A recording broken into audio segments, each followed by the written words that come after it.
A vague disclaimer is no one's friend. This podcast will look at episodes in relation to Buffy and Angel as a whole, and therefore contains spoilers for the entirety of both series. If you haven't seen all of Buffy the Vampire Slayer and Angel the series, go and watch them before you listen to this. Remember, you've been warned. The hardest thing in this world is to live in it.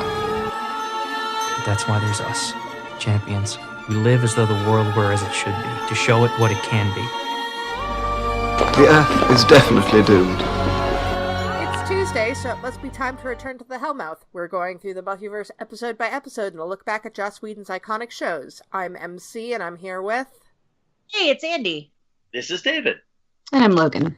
And this week, we've finished up Season 2, so we're taking a look back at Season 2 as a whole, looking at the best and worst of the season and just what we thought of it. So, I think to start out, let's talk about just the season. Like, what is this season in, how does everything go together? Like, personally for me, it's like, this is Buffy.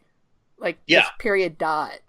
It's Buffy. Like, yeah, this is when I got super obsessed, I think, around... I mean, I loved it in season 1, but this is around the time where I was like, I must watch Buffy. Yeah, I mean, I was looking back, trying to rate what my season, would be, and this is number 1 on my list. Like, if I am going to watch a season of Buffy, it's gonna be this one. Wow. I think I watched this season too many times, so sometimes I'm like, I don't want to watch that season. But just not because it's good, just because I'm like, this is the first one I got on DVD, and so sometimes I'm like, I want to change it up. And I think I relate to the characters a little more as we get out of high school, especially now at my age. Yeah. So I don't know if this is my favorite season anymore, but it's definitely like peak. This everybody's going to say this is their favorite season. A lot of the fans will, so... Mm-hmm. Okay. Well, I mean, whether or not it's the favorite season, I mean, it's the season. It is the season. As Emcee said, it's like, this is Buffy. Yeah. This is essentially the epitome of Buffy. Mm. I mean, the other seasons are great, but this is it. Yeah. I was thinking about, different seasons of different shows that I like, and I think this kind of encapsulates what I need from a story arc, where it's like there is a tremendous amount of danger in this. Like, Spike and Drusilla and Angelus have come to play. I mean, they're not, they're good bad guys, but also you've got this really strong personal element in it. And with a lot of the story arcs that I like, I want something that not only is incredibly dangerous, but is very personally tied to the characters, so that you can actually have an emotional arc along with, we're gonna fight evil. Yeah, I mean, I think in terms of the big bads of all the seasons, Angelus, I pronounced it wrong, I'm sorry. They pronounce it wrong on the show too, so. Yeah, I know. They go back and forth. I think he's the greatest big bad of Buffy because it is so personal, and what he's doing is so... I mean, there are other, we'll get into the mayor next season, and I freaking love him. He's so funny. But in terms of real personal storytelling and the effects on our characters, I think Angelus is probably the best big bad. Right. So as far as season 2 being quintessential Buffy, for me, I have to disagree. For me, I think season 4, as far as being a cohesive unit is concerned, I mesh with it better than I do with season 2, possibly because so many of the episodes feel like standalone episodes, except for the back half of season 2, which is really cohesive and really powerful, and it really drives the story forward, and there's a lot of connecting overarching stuff. But I feel like the first half of the season, and for a couple of episodes sprinkled throughout the back half of it, it's missing something as far as what I would look for as quintessential Buffy. For me, it's season 3, not season 2. Yeah, season 3 is also really... Season 3, is definitely, I think that was second on my list, and the only reason it does not surpass season 2 is just because the mayor storyline is lacking the emotional punch that this one does. Yeah, and they try to force it with Faith, but that's something we can talk about later. We will definitely be talking a lot about that. And I'm one of those weirdos that loves season 6. I love season 6. Because as happy and blah as I sound, sometimes I'm fucking dark as shit. Yeah, but I mean, just for me, I mean, there's so much stuff in this season that I just fucking adore. Like, I mean, Spike and Drusilla just being fucking evil. Yeah, and it's the Spike that I really, really like. Like, I mean, I do enjoy him when he becomes, anti-hero into heroic, but he's so much better when he's evil. I mean, I'm sorry. Yeah, I always feel like, I wish we got him more in season 3. We only got him the one time, so... But yeah, and then we get Oz and Willow and Cordelia and Xander, and I mean, granted, we do have that in season 3, but only for part of season 3, and then some people mess that up because of clothing. Yeah, not great clothing either, but we'll get into that. Thinking I should wear more formal prom dress style clothing. Maybe people would like me better. I don't know. But I mean, like, on that note, that there's a lot of flows in this season, too. Like, I mean, when they do their standalone episodes, and a lot of them are clunkers, and they're not just bad episodes in this season, but they're bad episodes just, like, of all times. Like, there's... Mm-hmm. Yeah, because I mean, like, with other seasons, you'll have your standalones, and it's like, I don't really care for this one that much, but it's kind of... Only when you compare it to the season is it not as great, but it's gonna be kind of middling of all times. But I think, like, probably my least favorite episode of the series is in this season. So, mine too. Yeah, the front half is still feels very season 1 in many ways, and it is a little clunky. But that back half, the arc starting with "What's My Line." Mm-hmm. And then going forward it's really powerful, and it's really, but yeah, some of the stronger, they're still figuring things out. So this is very much a sophomore season, especially that front half. Yeah. And I think season 3 has more solid episodes even in the standalone. So yeah, I agree, but I still love this season. Yeah, it is. Yeah, I mean, I would say, like, even if one doesn't say that this is the epitome of Buffy, as I kind of think it is, I think we could probably all agree that this is where it all gels. Yeah. This is where it comes together and becomes the final sort of, this is what Buffy is. Yeah. And forward. This sets the thing in stone, or at least amber. Mm-hmm. Well, I mean, I think there really are 2 phases of Buffy that I would call quintessential Buffy. And it's seasons 2 and 3 and season 6, which I know is, like, a controversial yet brave thing to say. But, I mean, like, as much as there's so many problems with season 6, people think of that season, like, they think about Buffy and Spike being together. They think about, you know, Willow and Tara's relationship and what happens with that later on. You have these 2 eras of Buffy, and they're kind of like the heights of, and I mean, it's kind of funny that, you know, one of them's the second season and the other one's the second to last, but that's kind of like the benchmarks, I think, of what Buffy is. So, well, I think so much of the positivity surrounding season 2 is where Buffy hits its stride. It seems as if the core team, they feel confident now in what they're making and its potential success. You know, just because of the mid-season nature of season 1 and all that nonsense, they have a full season, and I think that probably has a lot to do with how strong the season is compared to season 1. Mm-hmm. And they get by the end of the season, they get rid of a lot of the dead weight writers. Yeah, those season 1 writers. We haven't gotten Jane yet. We haven't gotten Jane yet. No, she comes. We haven't gotten Jane, but Marty's there. David's there. David's there, and, you know, you've got that fantastic DP when we talked about in Passion, and we've got some really solid directors who just passed away, actually. Yeah, who was Michael Gershman. Michael Gershman, yeah. I think also an interesting thing about the season that just hit me, and why it sort of stands out, is, you know, the Buffy Angel relationship is kind of always is sort of in the mix throughout Buffy. Like Buffy's first relationship, it never quite goes away. But there are a lot of people who don't really like the Buffy Angel relationship.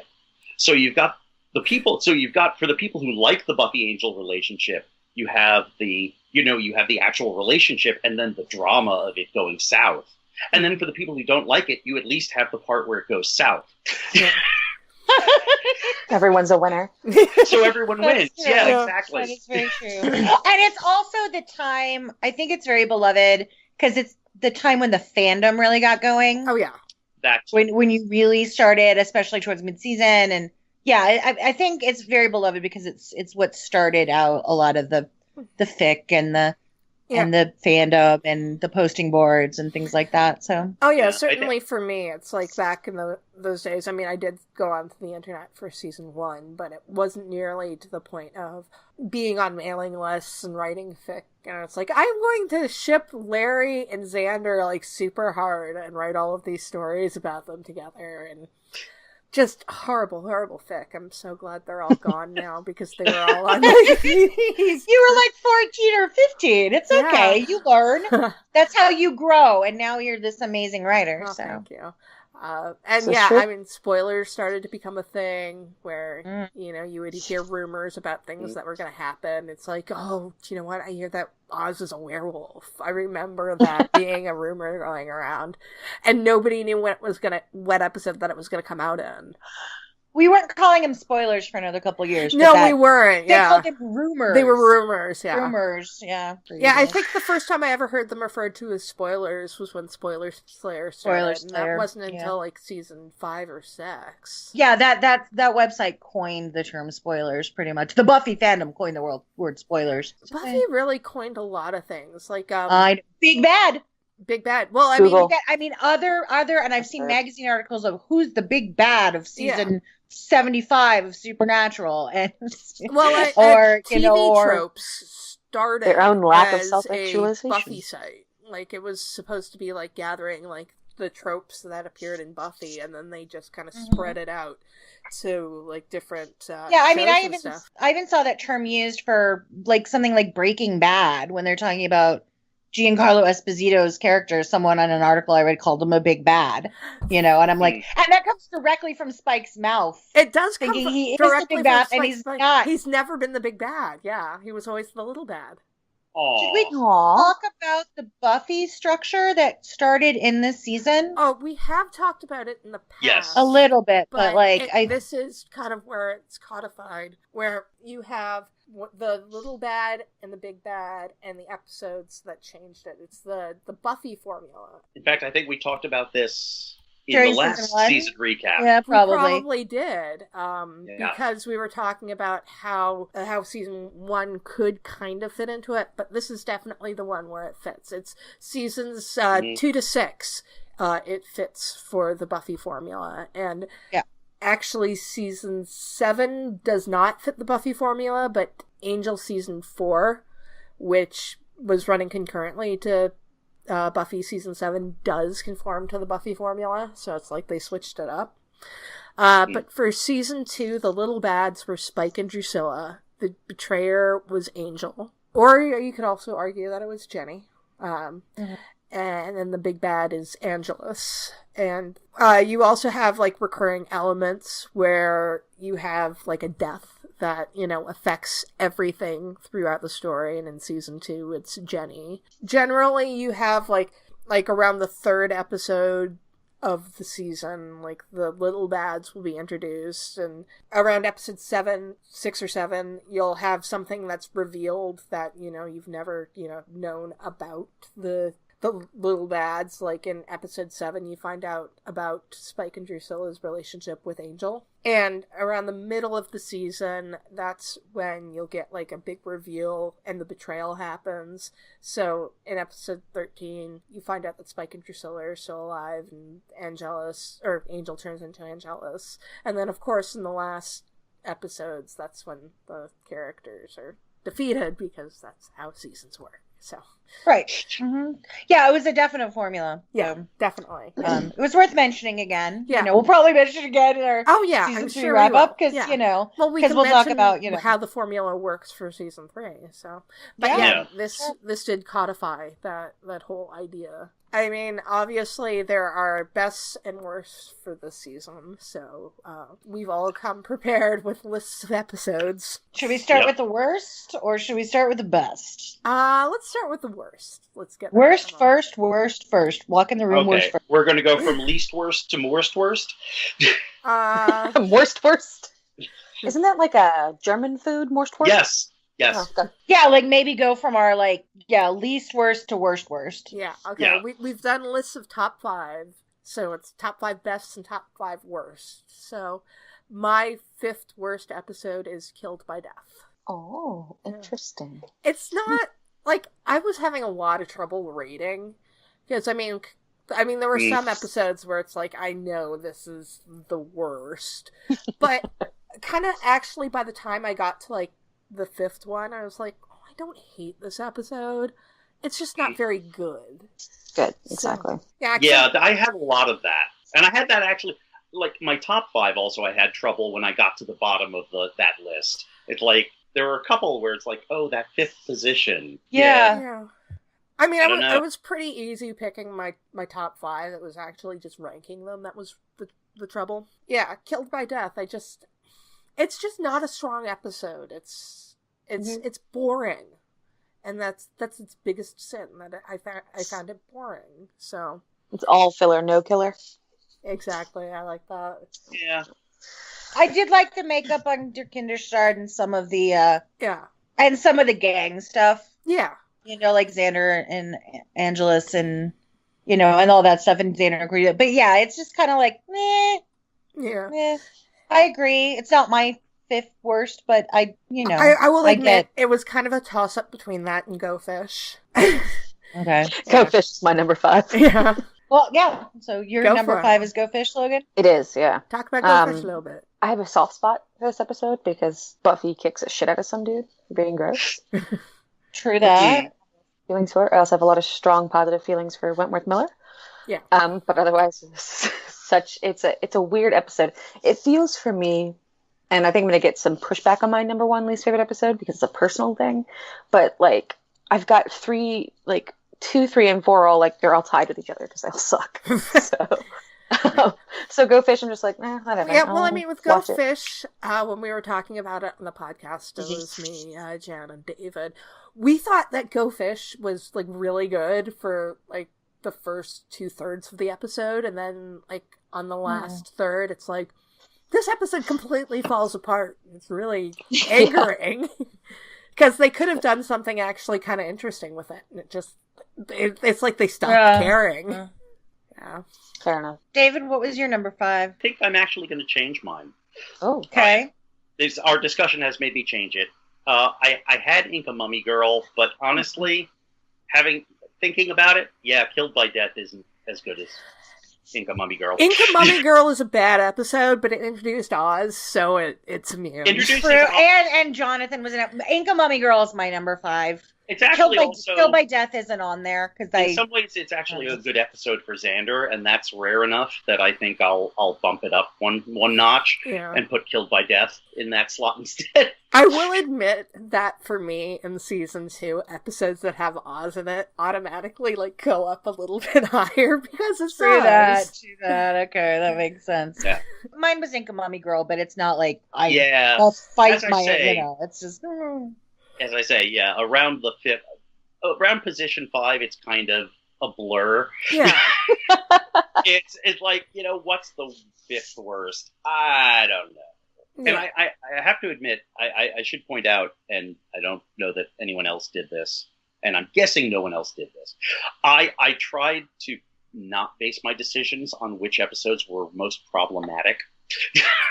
Oh, I didn't either. Oh, I didn't. I just, there was stuff that I did not like. I mean, sometimes that crossed over with shit that's problematic. I have one that I just, yeah. If that were the case, then my number 4, least bad, would be number 1 probably, but no. Yeah, I think I balanced a little of both, but Yeah. Yeah, I mean, I think for the most part, the ones that I have, even if they are quote unquote problematic episodes, I hate them for other reasons too. So, Okay. yeah. So we all did our number 5. So number 4 on the list. Mine was When She Was Bad. Interesting. I really dislike that episode. I think we talked about it a little bit. Buffy, Sarah's acting is not as good in that episode. Like, we talked about that, and it's just, I don't know what it is about that episode. It's just like, not a visceral level, but it is just on this gut level. I just don't like it. It rubs you the wrong way. It just rubs me the wrong way. Like, there's nothing, it's probably a better quality episode than something like Ink of Mommy Girl or Killed by Death, and it's definitely more important to the plot. But yeah, it's just one of those episodes that I'm like, I'm skipping this. Yeah. I just don't really enjoy this episode. And again, Sarah's acting is super weak, which then I always blame on the director. Yeah. Which was it Joss? It was Joss, yeah. It was Joss. And so I'm like, she acted like, we talked about this, her character from Cruel Intentions, a whole bunch. I just don't like it. It doesn't work for me. Well, I mean, this is the reason why we do our individual lists rather than to try and come to a consensus, because it's all so personal. So it's like, the episode rubs you the wrong way, then that's a perfectly valid reason for... I just never have liked that episode. I mean, like, my number 4, there's a lot of people who would probably put it really high on their list. I had Ted, because I just did not... I didn't... It's like, I can understand that being a episode that people like, but for me, it's like, I do not enjoy watching it. I find it unpleasant. Yeah, I actually can see that. Yeah. Yeah, I've actually got Ted higher on my worst list. Oh, really? Me too. Yeah. I've actually got Some Assembly Required. It's kind of a gut reaction. It just, I don't know, it's just not a great episode. It kind of, and it's like, it's one of those episodes that revolves around a particular character, but actually doesn't revolve around them. Doesn't actually it revolves around them, but doesn't involve them. Yeah, which is a real problem they have with Cordelia on Buffy. Yeah, it's the same problem we had with I, Robot You, Jane, which does not have to do with Willow. Right? No, it doesn't. About Willow, but it has nothing to do with Willow. Yeah, as a character, you don't get any character revelations. There's no development for that character. Yeah. Just like someone is essentially upset. It's one of those episodes. Someone's obsessed with that character. Yeah. Right. They're object, not subject. Yeah. Exactly. Exactly. A very good way to put it. Some Assembly Required is also my number 4. And it's one I chose, and I guess I didn't realize it at the time, because that's not how I went about this, but I guess I did choose it because it's problematic. Because the episode is ostensibly about Cordy and her involvement with this, like, reanimated corpse. But she's a prop, and I'd like to think that they were doing that intentionally because of the way these boys use the body parts of these dead girls as if they're there for the taking, as if, questions of autonomy and things like that. But I don't think they were that introspective going about this at all. I think they were mostly just like, hey, let's do a Bride of Frankenstein episode. Poorly. Yeah. Yeah. Well, I mean, that happened a lot with, I'm pretty sure that for, like, season 1 and the beginning of season 2, they just had, like, a dartboard with all of the Universal monsters written on it, and they'd, like, throw a dart, and it's like, okay, so we're gonna do the Creature from the Black Lagoon! Yeah. It's kind of surprising they got to Wolfman, like, that late. Well, that's why I think they did it with a like, dartboard, so... But, I mean, the Wolfman thing is gonna carry on through, because they've made this, like, fan favorite, we all squeeze us, Right. And it actually gives him a little more of his own story instead of just being completely attached to Willow. So, I'm all for the werewolf thing. Okay. Yeah, no, it's just using the dartboard theory. Yeah, I don't think they gave it that much thought in the initial. Yeah. So, number 3 on my list is Bad Eggs. So bad. I just can't even, like... It's just like the plot does not work. It's like, again, it's one of these, it's Invasion of the Body Snatchers done really, really poorly. And they've got like the gross vampires who don't really need to be there, and everybody's just a fucking horn dog. And it reminds me of in season 4 when they'll do Where the Wild Things Are, and Buffy and Riley are just like fucking all the time. Except with this, it's like a little more G-rated where they're just making out all the time, and it's like, I don't want to watch an episode where Buffy and Angel just make out with each other, and it's the dangers of having babies and shit like that. It's a mess. It's a mess of an episode. I had Ted. I mean, honestly, what I like about Ted is John Ritter. John Ritter is amazing in it. John Ritter's great. The That's- rest of the episode Is terrible. bleh. And Joyce is horrible. Yeah. I would absolutely agree with that. Ted's not on my bottom 5 list only because of John freaking Ritter. Because his performance is so good and so against type that it bumps. I mean, it's probably number 6 for me, honestly. But but I agree, Ted. I think the reason I mean, John Ritter's performance could have put it off the list, maybe. But I think for me, part of my criteria for the lists is kind of importance to the series. And we'll see a lot more of that when we get to the top 5. But for me, it's like John Ritter is a character who comes completely from outside the series. He's just there for the one episode. If there had been more with Ted throughout, maybe I would have. But it's just like John Ritter came in, gave a great performance, but he's not part of the series. Yeah, True. I mean, No, the that importance to the myth arc is like a really important thing. But for me, it was rewatchability. It's like, what episodes do I want to watch over again? Yeah. And I think episodes that are not part of the myth arc, it's like, oh, this isn't important for me to watch. And also, there's not as much care put into them, I don't think. I mean, with very few exceptions, there are a couple of episodes that are kind of standalone that obviously they put a lot of thought into, like Hush and Once More with Feeling. But Once More with Feeling is part of the myth arc as well as being a special episode. Not part of the myth arc entirely. It's more part of the character emotional journey, which is the same thing with Hush, because that's the episode where Riley finds out about Buffy. So I mean, while there's and Tara is, that's one of the first introductions of Tara. Like for me, episodes that I can easily pluck out of the main storyline and that are just not as fun to watch for me. It's like that's why I'm rating them low, and some of them are just really bad. Yeah, Ted's not particularly bad episode, but it's not particularly good episode either. I just don't like watching it. And it's just not. Yeah, it's kind of unpleasant. Yeah, it is. It's unpleasant. Yeah. What's your number 3, Andie? Go Fish, which we talked about a little bit already. Well, I mean, you talked about it a little bit more because you weren't on the Go Fish episode. So. Yeah, I mean, it's just that's just the noise I'm making. I'm like, Go Fish. It's not like. There are a couple of good things. Xander actually looks pretty good in a Speedo, and I'm a horn dog. So, I mean, Xander's so problematic, and sometimes we hate him, but, Nikki looks good in a Speedo. Whitworth Miller, but I don't know. When I think about it, I just go, oh, Go Fish. So that's why it's higher on the list for me. I'm like, Logan, have you had a realization of something? I just had a recovered memory of a dream I had the other night. And it was a sex dream about Nikki. Oh my God. I was in no way involved. I was just like watching from a distance, like, why is this happening? And that was my dream. Why is someone having sex with Nikki? Thank you. He does give excellent hugs. Yeah. That's a different thing. So, Logan, what was your number 3? It was Bad Eggs. Yeah. That was why I was gesticulating wildly at you. It was Bad Eggs. It's a poorly executed attempt at a body snatching episode, which, frankly, in my opinion, that trope and that idea is hard to get wrong. Yeah. It's hard to get really right, but it's hard to fuck up too. And they just did. It was a careless episode. Yeah. And I'm just.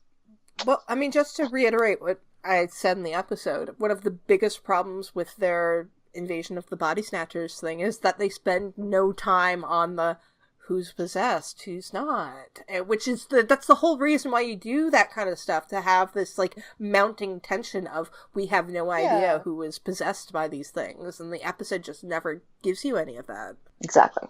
Yeah, it's just with body snatching episodes, it's part of the paranoia of knowing who you can, who you can't, and these things taking over your bodies of your friends. It's like, no, just poorly done. Okay, so number 2 on my list, we've already talked about this a little bit. It's Some Assembly Required for me. I just do not like that episode. I don't like that there's no real revelation about Cordelia as a character. I hate the bad guys in it. And I mean, granted, I know we're supposed to hate the bad guys, but they're just pathetic. They're like, even the nerds in season 6 would be like, whoa, you guys are really sad. Yeah. It's also number 2 on my list. I just have this visceral reaction to sort of the misogyny that's like, I think they're pointing it out, but they don't do it well enough. And yeah, that episode just makes me go, ugh, gross. Yeah, my number 2 is Inca Mummy Girl. Although Oz is, I have it here on my list. I'm like, the Oz part is my favorite. And that it's tied with Bad Eggs. I find them distasteful. I don't care about Xander's weird obsession with monsters. Whatever. But cute Willow and her fuzzy thing. And a spear. I like a woman with a spear. So. No, see, Inca Mummy Girl is an episode that I will rewatch, and I think it's the Oz factor. I will rewatch Inca Mummy Girl, and also Xander's not terrible in it. So. Yeah, that's why it was my number 5, because I will. Sometimes I'll be like, there's a few things, Willow and Oz for sure, but yeah, it's not a good episode. I had ranked the entire season just to make sure that it was fair and where everything fell, and I think Inca Mummy Girl was probably like maybe 7 or 8 on my list. Yeah, that's fair. And having discussed this with y'all, I do think I'd move some assembly required up further. Like as I was talking about it, I was like, oh, fucking hate this episode. I forget how much I hate it. My number 2, I could probably move this up to number 1, but my number 2 is Reptile Boy. That's my number 1. Oh. My number 2 is Reptile Boy. Okay. It's terrible. It's awful. It's the fucking worst. So, well, it's pretty much the worst. Since we've talked about it already, my number 1 was Bad Eggs. Mine too. Mine's also Bad Eggs. It's just fucking pointless. Stupid episode. It should have been better, and it's just like, what's wrong with you people? Yeah, no. Reptile Boy does what it says on the tin, but what it says on the tin is horrible, and it's just horrible. But, whereas Bad Eggs should have been better. I can't see Reptile Boy having been done any better than it was. Ranks just below Bad Eggs. Well, like I said, Reptile Boy is my number 1. Yeah, Reptile Boy, the reason why I ranked it higher than Bad Eggs is because Reptile Boy is a fucking terrible episode. Like, I have very little memory of, like, what the actual plot of that episode is. It's, like, frat guys that are, like, sacrificing girls to, like, get money. Right, I mean, it's a very bad and poorly done metaphor for, sexual assault. Yeah, and it is... And date rape. Yeah. And and this is where, some of the, for me, quote unquote problematic shit, where it's like, I don't like metaphors for rape in episodes where you have attempted rapes anyways. It's like rape on rape and just fuck you, Joss. Just stop using it so much. And I know this is one of the first times he used it, but most of the time when he uses it in a really ham-handed way, and the Reptile Boy looked fucking terrible, and basically the only good thing in that episode is Cordelia trying to, like, train Buffy to be, like, her little sister and her fake laugh and shit like that. Yeah. So... If it helps at all, I'm starting to feel bad about not making it number 1. Same. I don't even know why it didn't end up on my list. I forgot it existed, y'all. I think I had a block in my mind about its existence. That shows you how bad it is. I'll take out Inca Mummy Girl and make that 6. And I'll take out Go Fish. I'll take out. I'm rethinking this. So yeah, definitely. I'm gonna put Reptile Boy at 3 and toss Inca Mummy off the list. It surprised me that you guys didn't have that on your list initially. I forgot it. My brain was protecting me. Am I the only one who hasn't said their number 1? Yeah. It's Ted. Okay. And it's Ted for personal shit. I have a thing about bad parents. I have a thing about abusive parents. And this episode just really stresses me out. The subject matter, just in and of itself, it has nothing to do with the performances. I think everybody does really well. As far as the comedic stuff with the drugged cookies and stuff, I think everybody has really good timing. We can't talk enough about how good John Ritter is, but I just can't stomach the episode itself. So I just never watch it. Yeah, a lot of sense. So I think, like, with those episodes, for the most part, we all kind of have the same episodes. It's just like kind of ranked differently. Mm-hmm. Yeah. And as I say, like my ranking, there's a lot of fluidity here. Like depending on like time of day, I could probably go another way. Yeah. Most of these. Me too. Yeah, I mean they're all the like really meh episodes or the kind of problematic ones, you know.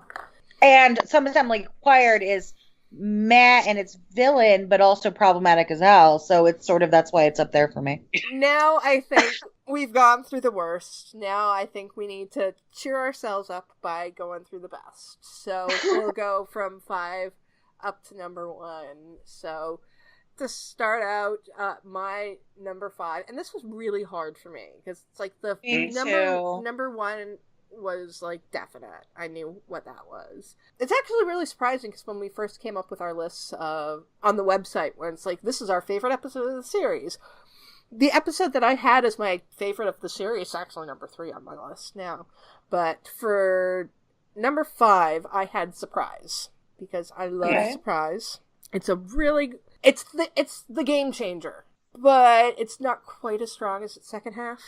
True. So, but I mean, it gives us Willow and Oz getting together, kind of. Even if it's not like official, they go out on their first date. The Buffy and Angel stuff is actually fairly tolerable in this episode for me, which means a lot because I mean, also like I forgot to mention, one of the reasons Reptile Boy is number 1 on my worst list is because that's the episode where Buffy says, "When I kiss you, I want to die." Oh my God, you're right. Okay, that goes straight to number 1. Reptile Boy definitely goes straight to number 1 for me. Yeah, I'm rethinking my whole universe now. But yeah, Surprise, I can feel the romance between them because they're trying to make it the peak romance so that it hurts you so much more when they break up. So, I mean, maybe that's one of the reasons why I don't mind the relationship there, because I know what's going to happen. Yeah, Surprise, I think things just really kind of gelled as a whole, so. Well, my number 5 was Passion. Okay. It's a good episode. It's an important episode. I guess I'm delving into sort of the backstory of the episode, where it's like part of the point here is to teach you that yes, even major characters can die, and that's a major thing. I have to say I was really torn. Passion and Lie to Me were really competing for the number 5 spot because Lie to Me for me, that's a really big episode. Lie to Me was number 6 on my list. Yeah, it barely went out of the top 5 for me. I wanted us to do a top 6 because I really wanted to include that. But Passion just won out just because of the importance factor.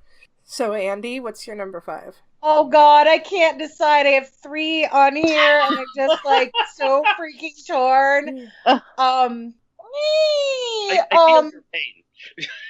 I'm going to say, okay, 1, 2, 3, go. School Hard.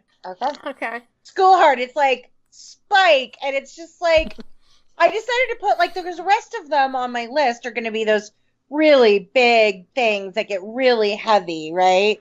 School Hard is super fun. Yeah. It's a super fun episode, and now that I finally got the joke,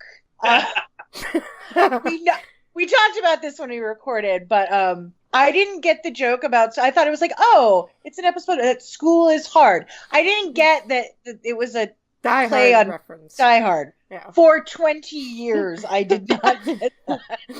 Neither did you, Emcee. So yeah, I didn't take 20 years. It maybe took me 15. Yeah, but it's fun, and Spike is so Spike. You know, he's. Yes, Spike enters the room at peak Spike. He does. He just comes right in at that, super fun, super. Joyce is actually pretty great when she finally listens to her daughter. Snyder is hilarious. Be like, and we get rid of the annoying one. Yes, we get rid of the annoying one. It's just a whole lot of fun.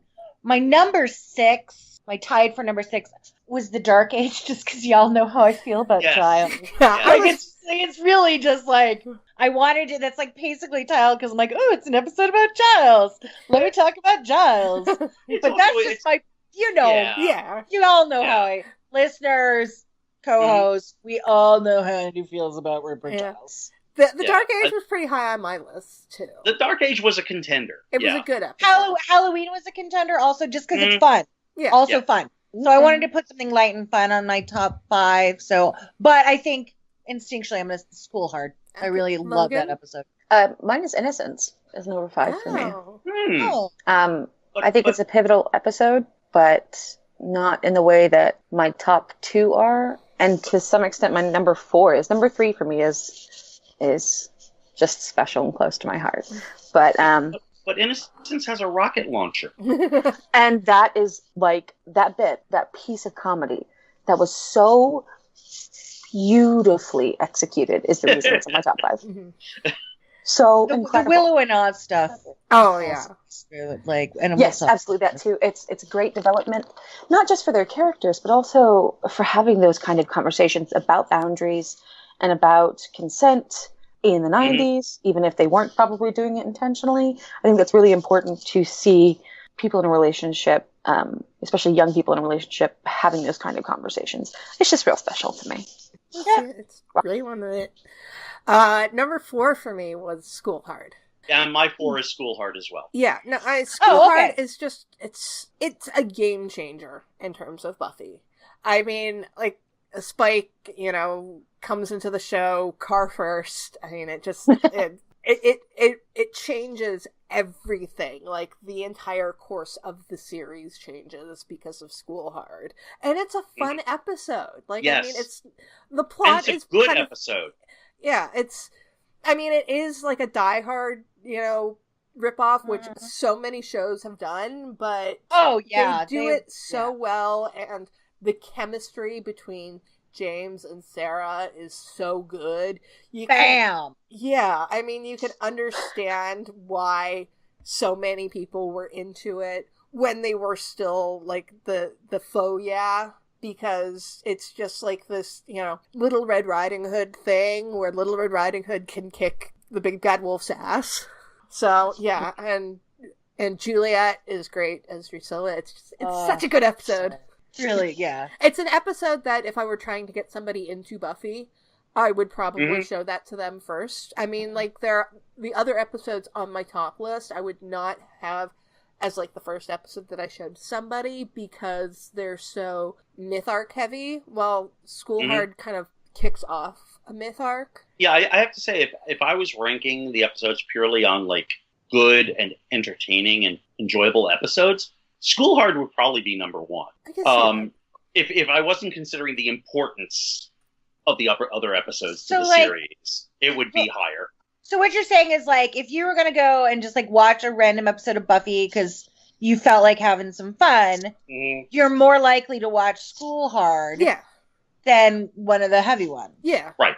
Yeah, or the myth arc ones. It's just like, I just want to watch an episode of Buffy and have fun. Yeah, I only have 45 minutes to watch an episode of Buffy, and School Hard might be, like, one of the ones that I would watch. Me too. Yeah, for sure. It's very, in terms of entertainment factor and rewatchability, if you don't want to do myth arc, this is one I, watch quite a bit. My number 4 was Surprise. It's a great episode. It's not as good. It's the first of the... but you got like some great Willow and Oz. Cordy at the birthday party. Surprise! And they're just all the like weird. And Oz's like reaction to, it explains a lot. Like, it's just, there's some really priceless gang moments in there with the Scoobies. So yeah, that's my number 4. Mine is a lot to me. When we talk about the themes of the season and especially our MVP, this is a really important episode. Yeah. I think with long-reaching consequences for the show, but also for Buffy as a character, as far as learning that while you may win the day, it comes at a cost. and that's a hard thing to learn. Well, Lie to Me does have some of the myth arc stuff because it deals with Spike and Drusilla and Angel. Mm-hmm. I think it is more of a character arc episode, which is why its themes kind of echo throughout the entire series. I did struggle with whether or not to put Lie to Me onto my list because I liked it quite a bit. Yeah. So, yeah, I completely Yeah, we agree. did spend a long time on that one, didn't we? Jason Behr's performance kind of bugs me, so it's not on my top 5. It'd be more like 7 for me. But it's a good episode. It's very solid. And Sarah's amazing in it. So. Yes, she is. I don't think I mentioned it during the episode, but I have a long-time crush on Jason Behr, so that might be another totally reason why I fine. haven't. Roswell forever! Oh my god, yes. I loved Roswell. I never watched Roswell. But Jason Behr is super cute, and I totally get you. I feel ya. Okay, so my number 3, which is the one that, when we first started the show, I had it at number 1, but kind of as we've been going through this season, I realized it's like, that's actually not as high on my list. It's Innocence, which is a brilliant episode, and again, like, talking game changers, I mean, it changes everything, like, everything we thought we knew about Buffy as a show, as a character, and, David's performance as Angelus is just so good. Thank you. Now I want to see you as an leather pants for David. Put guy liner on David. No, God, no. Can we hear your Irish accent? Guyliner is where you draw the line because Andie just chanted leather pants for David, and you were like, nah, yeah, that's all right, fine. Yeah, no. You drew the line. Yeah, no, eye makeup, no. I have a thing about eye makeup. It shapes a lot less than leather pants. Leather pants? It depends on how the leather pants are tailored. They were tight. Anyways, Innocence is a great episode. So what does everybody else have for number 3? I've got Surprise. I have Innocence. Oh, Innocence. Mine is School Hard. Yeah. Okay. Again, we're all kind of like coming to a consensus about the top bar. It's just kind of a matter of, degrees. I just, when it comes to School Hard, like, we've talked about it, the referential nature of it. It's really fun. I also like how contained it is. I like that our main, set is the campus, is school. I think that's great. Also, at this point in the series, one thing I like about School Hard, Joyce isn't horrible. Yeah. Right. And they have a really good callback to it later. It's really fun. Yes. It starts off the wonderful Spike and Joyce relationship, even if they don't know it at the time. Yeah. You had me with an axe. It's so good. So yeah, I think we covered. I bro TP Joyce and Spike so hard. Oh yeah. I think we covered School Hard pretty well, but I just enjoyed it. Mine was Innocence for the same reasons as Emcee.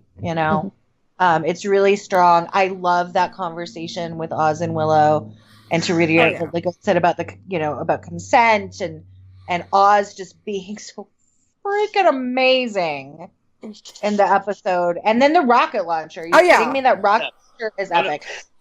Yeah. I mean, I was also, one of the things that I was thinking about in coming up with this list, it's the iconic shots. And by iconic shots, I mean the shots that they ended up using in the opening credits. And they take a bunch from Innocence. And of course, they've got the power walk where the entire Scooby Gang is walking, and then Buffy with the rocket launcher. Okay, so number 2 on my list, and one thing we have not mentioned because it hasn't come up yet, is that we ended up doing our 2-parters as if the 2-parters had the same name. So we're very much the same story, just done as an hour and a half rather than 45 minutes.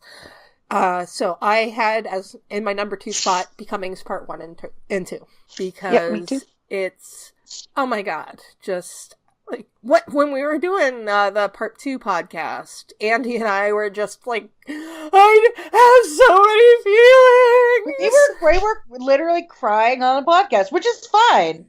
We express ourselves, but it's the same. It's in the same rank as mine. That's my number 2 because it's so freaking monumental. My number 2 is Innocence. Yeah, I think you might be the odd one out because mine is Becoming Part 1 and 2. Okay, I'm the odd one out. Yep. Yeah, I mean, and we've talked a bit about Innocence, but do you want to tell us why it's your number 2? There's a rocket launcher. It's back to the rocket launcher. But to be fair, there's a rocket launcher in the episode that I know is your least favorite. There's, I don't know. There are just a lot of little bits to Innocence that I just really like. Not just the rocket launcher, but the judge's reaction to the rocket launcher. Oh yeah, it's just that is just amazing. Oh, and Oz going arm and the piggy. Okay, yeah, that's pretty good. Yeah. It's I just really like Innocent. I think it's really good. Yeah, it's a good one. Yeah, so mine is also Becoming Part 1 and 2, and that's yours too, Logan. Yeah. So what's everyone's number 1 other than me? Oh well, I think probably Andie and Emcee and I all have the same number 1. Yeah, I'm pretty sure you do. Yeah. What is it? But yeah, with Becoming, I mean, again, this is another episode where it's it made me care about Buffy and Angel. Because, I have been so against them for, 2 seasons now. And still at the end, when Angel becomes himself again, and Buffy has to stab him, I'm still fucking crying about it. Because every time, it gets me every time. And again, just thinking about it makes me all, woo! I wonder if David spending so long as Angelus actually made him more capable of making Angel more sympathetic. Or at least more likable, because it's brief. But I find Angel more tolerable in season 3. Yeah, and I wonder if that's because they allow David to stretch and be something different, and not just be this mopey creep. Yeah, and I also think even in that episode where I'm not a huge Buffy Angel person, it's her first love, and so that's gonna hurt. And that scene with Sarah and David, when he gets his soul back and they are perfect, and they are working off each other, and it's just those 2 performances are really perfect. And shout out to Christoph Beck again, who I know we gushed about on the podcast, but the music was so good in Becoming. That Close Your Eyes theme is so, I just can't. Yeah, it's just I have no words. Yeah. It's beautiful. It's absolutely, and you get all those cool flashbacks in Becoming Part 1. Yeah. Mm-hmm. So you get sort of a vision of what happened. Juliet's scene in the confession booth. Oh yeah. Mm-hmm. It just breaks my heart, but Juliet is so interesting, and then to see that juxtaposed with Drusilla pre-vamp and Drusilla vamp and clean up. Getting to see Darla again also, because I'm a huge fan of Darla. Granted, my love of Darla won't really come out until we get over onto Angel, but I love me some Darla. Well, and we won't see her again until Angel. Yeah. Yeah. Everyone's raving about Becoming. Am I confused? Were we up to number 2 or number 1? We were up to number 2, because my number 1 is still it's special for me. Okay, so you guys all had Becoming as number 2. My number 1 was Passion. Passion. Okay. Passion. Okay, my number 1 was Becoming. Okay. Oh yeah, that makes total sense. Yeah. Absolutely. They're back and forth for me. I like Passion, and it changed because Becoming 1 and 2, the culmination of the season has always been my favorite part of the season. Just as how they work together and the way they chose to tell the story, the backstory we got. And that moment where I finally believed that these were 2 people who were incredibly in love with each other. Having rewatched this season with the lens, with an eye to talk about it in a certain way, Passion becomes something really special. Mm-hmm. I love the tone of it. I love the cinematography. I think it barely moved past it. And if I'm just feeling sad maudlin, probably Becoming 1 and 2 would be number 1. In terms of story arc over the course of Buffy, over the course of this season, Becoming probably would be number 1. But looking at Passion, again, with a critical eye, just pushed it over the top because there was so much good in it. And then there was stuff that I could pick at in Becoming. The fight scene, I'm sorry, the fight scene is terrible with their stunt double matching. But Passion is so well shot. It's a fucking beautiful episode.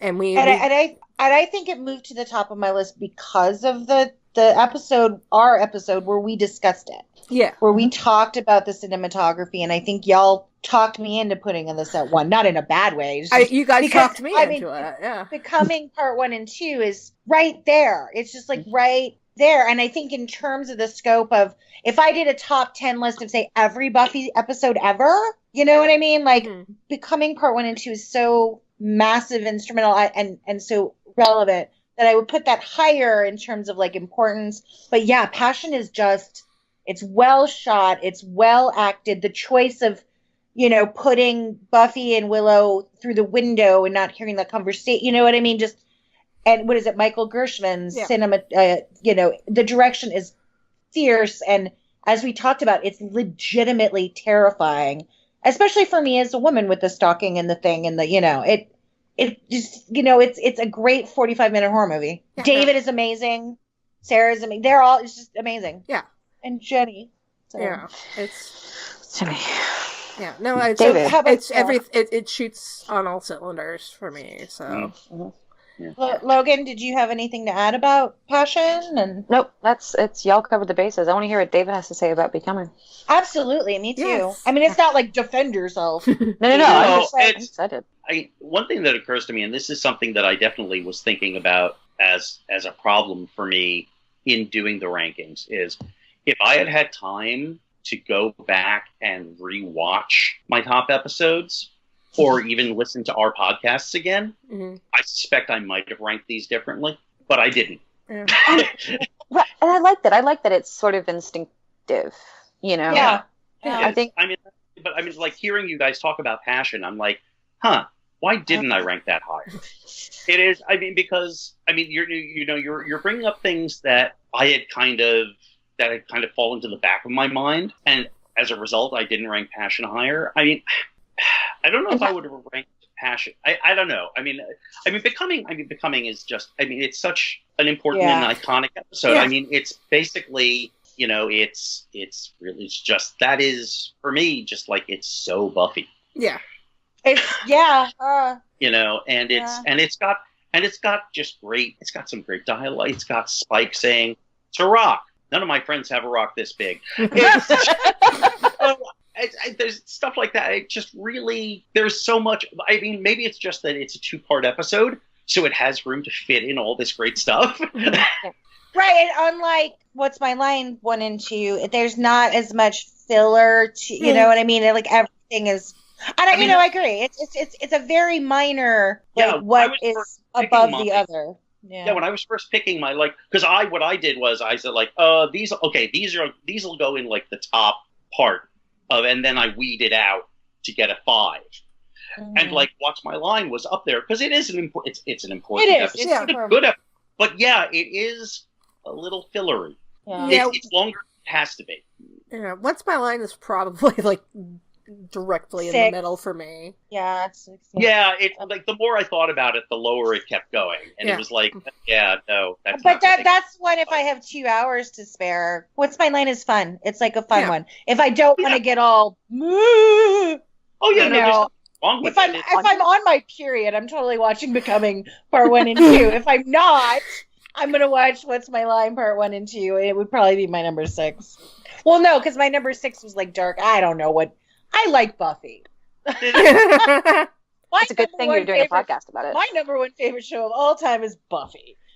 We just go on record saying that is my official position. Yeah, I'm pretty sure everybody knew that already about us. Yeah, you did totally know that already. Yeah. But So, one thing that we like to do when we're talking about the end of the season is talk about the MVPs of the season, who really stood out to us. It can be for any reason. So, what y'all have for the MVPs of the season? Mine is Buffy. So, this ties into sort of a discussion about the themes of, or at least what I perceive to be the themes of the season and its growth and acceptance.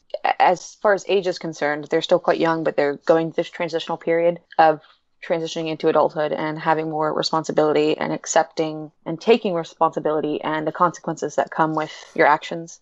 But it's also about, the reality of adulthood, and oftentimes you feel like you give more than you get. Mm-hmm. And Buffy's growth over the season, you get to the point, is it Passion? Where she can't stake Angel, and she just says, "Give me time." That was Innocence. Innocence, that's right. You know, this is where she does this in season 1, but her willingness to sacrifice things that matter to her, her own life, the life of people she loves, and how that coalesces and becomes a core part of her personality and what she has to do with her destiny really starts to take shape here. And I think she sort of grew into the Buffy character. I think she got more comfortable with it. Yeah. So yeah, for me, it's Buffy this season.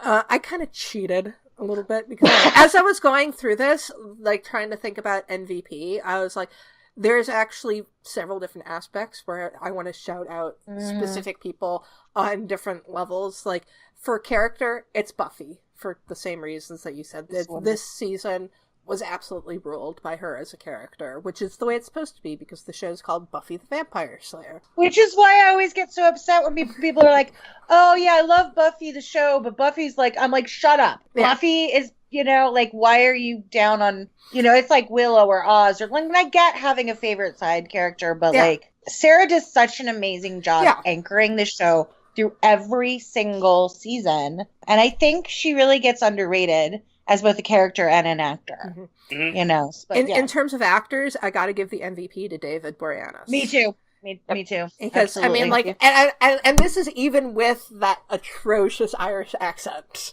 Yeah.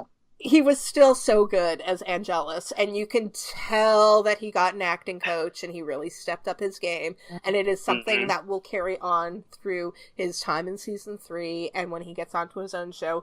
David has become a solid actor and someone that I actually really want to watch. So, considering how I felt about him in season 1, that's saying a lot, because he was my least favorite character and actor in season 1. But in season 2, he makes me get invested in that character. Yeah. See, I wouldn't give him MVP for acting. I'd give him most improved. That's fair enough, yeah. Well, when he hits his Angelus stride, right? I think first half of the season, I'm still like, Angel. But, oh man, my MVP is actually written down as leather pants and guy liner. I said MVP, leather pants and guy liner. Yeah.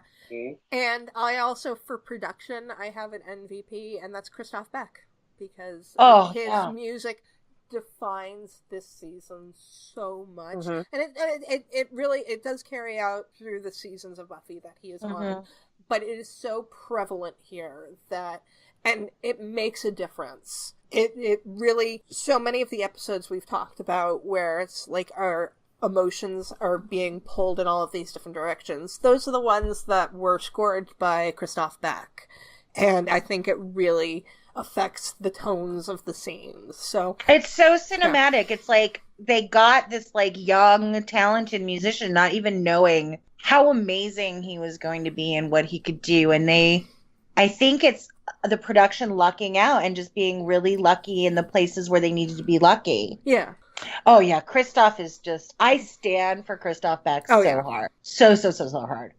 So much that I'll go and, see what film scores he's done and just listen to his scores because he's just incredible. I think a lot of people give Joss a lot of shit for the many things that Joss does.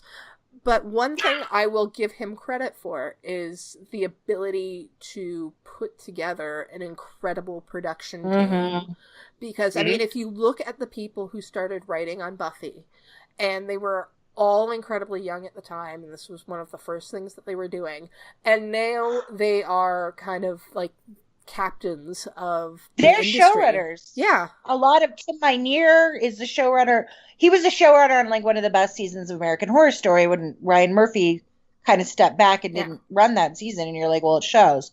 Marty, right, Marty has moved on to other things. Jane Espenson has done like a million things. Yeah. Yeah. And the same thing Gilmore Girls. Jane Espenson ran up writing for Gilmore Girls. Yeah. Some of the best episodes. And Drew Goddard, is creative consultant and executive producer on Daredevil. And he's from New Mexico. Go Drew Goddard. I get really excited when people are from and a lot of the directors. And it was really, I think, with Joss, just a matter of finding people who are kind of like him, like these young kids with, really hungry with something to prove.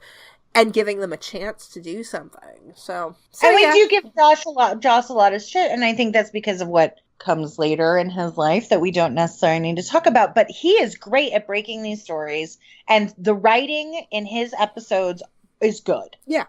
You know, he nails his character voices, obviously, because he created them, but the writing in Becoming Part 1 and 2 is really... He hasn't developed as much of a visual style, but, like, that surprise, and, you know, that's such solid writing. Mm-hmm. And what he's so great at is, you know, sitting on that tightrope of pure horror and angst, and then the funny. Yeah. Like, and where that funny comes in and goes out, and sort of giving the audience kind of what they need. And David is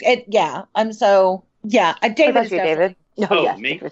Yeah, you did. Well, I didn't think about it in terms of, I didn't think of different roles for MVPs like acting and production. I'll just go with Oz. Always a solid choice. Everything Oz does is great, and they forgot to give him any flaws. True that. Every other character has flaws. I mean, not that I think they he's a thought bad the whole character or anything, but Oz simply doesn't have any bad aspects in this season. There's nothing wrong with him. Yeah, I mean, there's some things that I could probably, you know, pick out as flaws, but for Oz, but that's more stuff that comes out later. I mean, he's still a very new character, yeah. So yeah, I mean, the worst thing you can say is freaking adorable. He is. That's not even his fault. I got really mad. I was on Oh No They Didn't a couple weeks ago, and they were making fun of Seth Green, and I was like, "How can you make fun of Seth Green? He's great." No, they didn't. Oh no, they I didn't. know, right? Thanks, No, they David. didn't. It's not did it, it's didn't. Oh no, they didn't.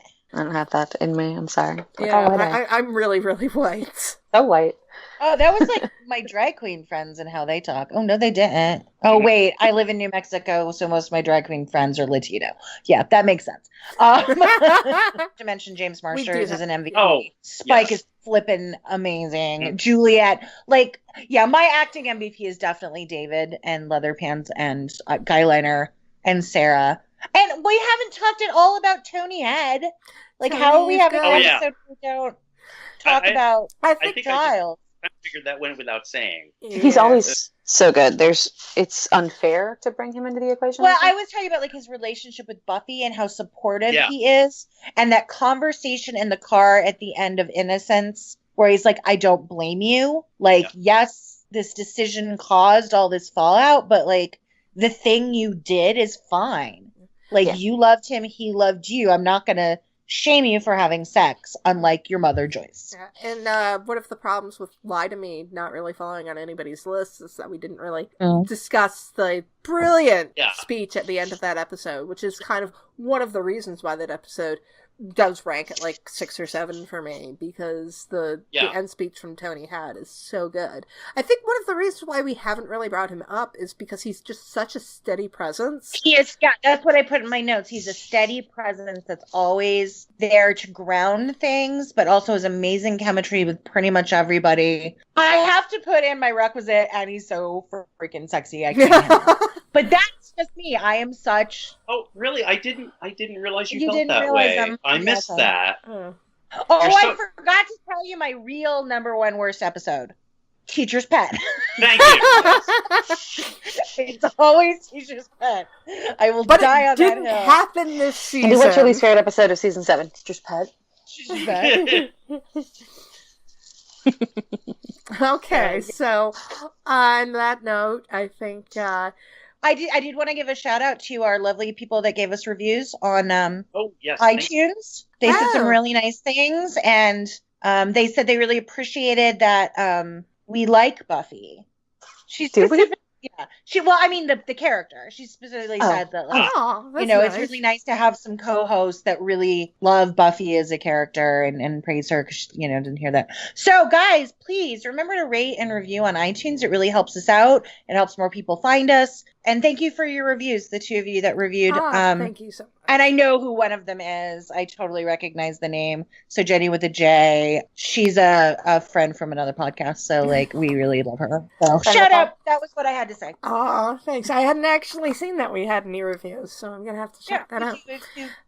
So I think we've reached the end of this episode.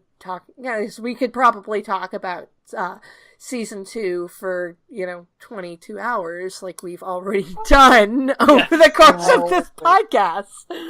Fortunately, we've already done that. So. Exactly. So go back and listen to those episodes. But next week we'll be starting with a brand new season, brand new story arc. So next week we'll be reviewing Anne. And until then, grr arg. Grr arg. I need a hug. I need a hug. Grr arg.